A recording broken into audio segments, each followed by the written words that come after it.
Okay, so touch our partner's base. He's touching my elbow, he's touching my base, I'm touching his base. And what he wants to do is bring his center of gravity up to my contact points.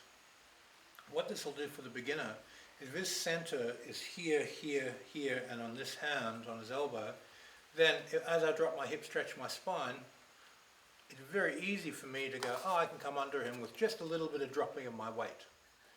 Then from there, I drop my hip, stretch my spine, and I vital breathe. And because he's presenting a center above the solar plexus, it allows me to use vital energy to relax and stretch and tune my fascia underneath him.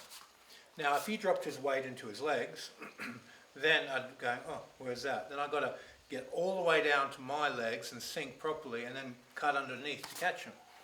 For a beginner, we don't want to let that happen. We want a tension ring here, and all you have to do is drop under the ring.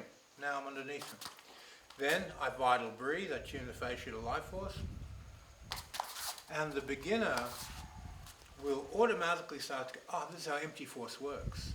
I just have to feel, extend energy, and be more connected to the ground, more connected to the way his mind, his energy, and his body connects than him. Of course, he can neutralize it in 2 seconds by grounding out, but that's not going to teach the beginner what we're looking for, what we've got to amplify. Now he grounds out, makes it a bit more difficult for me.